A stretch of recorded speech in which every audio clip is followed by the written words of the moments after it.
Some breaking news on this 4th of July as it is official. The Buddy Hield sign-in trade has been completed, and it is a doozy. So we're going to break it down here on today's show. That sign-in trade for Buddy Hield, the details coming out officially according to Charania and other NBA insiders. We first heard that the Golden State Warriors and the Philadelphia 76ers were working toward completing this deal back the other night, and producer Chip talked about that on 76ers Now, producer Smitty on Golden State Warriors Today, and now we know what it officially entails, and it's a 5-team trade, which also includes the Klay Thompson sign-in trade to the Dallas Mavericks. This is why you subscribe to the channel, because it's day 5 of NBA free agency. We've been bringing the heat, and whenever breaking news happens, we cover it right here on the channel, so hit that sub button, especially if you're a real one. Adrian Wojnarowski also reporting on this front, according to ESPN sources. Free agent Buddy Hield joining the Golden State Warriors on a sign-in trade deal guaranteed for 2 years and $21 million. The Philadelphia 76ers, by the way, could not have afforded the deal that Buddy Hield is signing with the Dubs. So that's some important context right there. Hield gets $18 million in the first 2 years and a $3 million partial guarantee in the third year and a player option on a non-guaranteed fourth. I told you it was a doozy. I wasn't lying. The Warriors are sending the 76ers a 2031 second-round pick via the Dallas Mavericks. The Sixers at some point could also get some cash considerations here, more from Woj. The sign-in trade has to be 3 years, but a small guarantee on the third year gives Golden State real flexibility on the deal for Hield. The Warriors, in turn, add DeAnthony Melton, former Sixer, Kyle Anderson, former Timberwolf, and Buddy Hield in the wake of Klay Thompson's departure. And over the last 5 years, the two players that lead the NBA in three-point makes, Steph Curry, Buddy Hield, now they're joining forces in the same backcourt in the Bay Area. So the sign-and trade details here, to really simplify things, if you were to just look at this as a deal between Golden State and Philadelphia, the Dubs get Buddy Hield on the sign-in trade, and then the 76ers get that aforementioned 2031 second-round pick via the Dallas Mavericks, which is a part of the Klay Thompson sign-in trade, because the Warriors got a couple of those second-rounders for Klay Thompson. Hated the value there for the Warriors. You lose a 5-time All-Star and a 4-time NBA champion for a couple of second-round picks. This after Golden State got nothing back for Chris Paul, but it's Mike Dunleavy Jr. who's running the show and not your boy right here. Anthony Slater of The Athletic. He covers the Warriors for The Athletic with some more details on this front.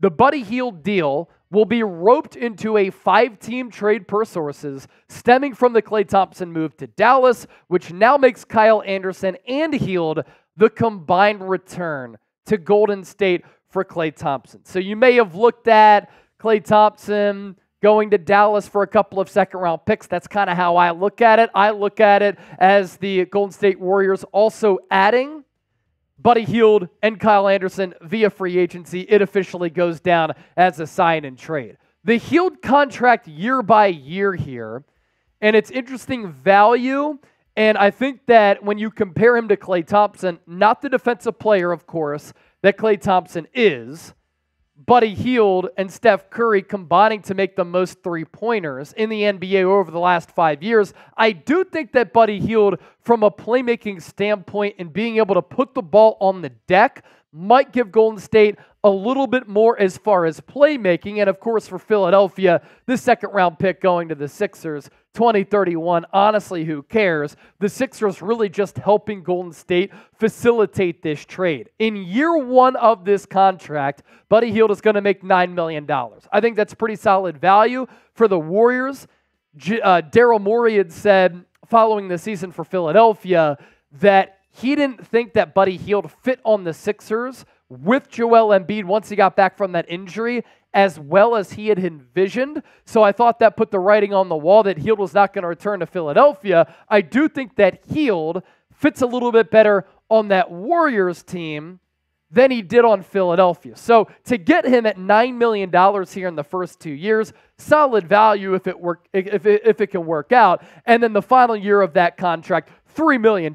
So if the Warriors see that to its end, obviously that's even better value there for Buddy Hield. And it was very interesting what happened with Hield once he was traded to Philadelphia at the NBA trade deadline. You're thinking that if the Sixers buy time until Embiid comes back from the knee injury, which ironically enough, he suffered at the Chase Center in San Francisco against the Warriors when Jonathan Kuminga fell on his knee, that he would be an excellent fit next to Embiid. Embiid draws a lot of double teams, and he's become a better passer out of the double teams. And as the game has slowed down, he's been a better facilitator there. And you're thinking Buddy Hield is going to get so many open looks playing with Embiid as well as Tyrese Maxey, and the numbers are going to be insane. It's going to be a really good addition for Philadelphia, and the fit is going to be spectacular. Well, when you look at the overall numbers, they were very similar from Philadelphia to Indiana. 52 games with the Pacers, 32 games with Philadelphia. Buddy Hield started off starting games, and then he came in off the bench, kind of mixing and matching there by head coach Nick Nurse. So points per game similar, rebounds per game similar. The field goal attempts went up a little bit with Philadelphia naturally. The field goal numbers did go down as far as the overall field goal rate, but Buddy Hield was asked to do a little bit more creating with the Sixers because Joel Embiid was vacant because of the injury. And then the three-point numbers still really passable and really solid at about 38%, with Philadelphia nearly 39%. But once Embiid came back, Hield wasn't the same guy. And in the playoffs, he was so bad against the Knicks early in the series that he got benched by Nick Nurse before coming back in Game 6 where he caught fire. And this is a player who's going to be able to catch fire and I think get a lot of open looks. Playing with Steph Curry here, and Steve Kerr is going to find ways to get him the basketball with all of the off-ball movement that happens within that Warriors offense. Now, the numbers over the last 4 years for Hield have certainly gone down. His value has cooled a little bit a couple of years ago, able to land a pretty solid contract, and then you probably thought that he was going to be making more than $9 million over the next 2 years, but with the decline in play, doesn't give you much defensively, some of that due to effort.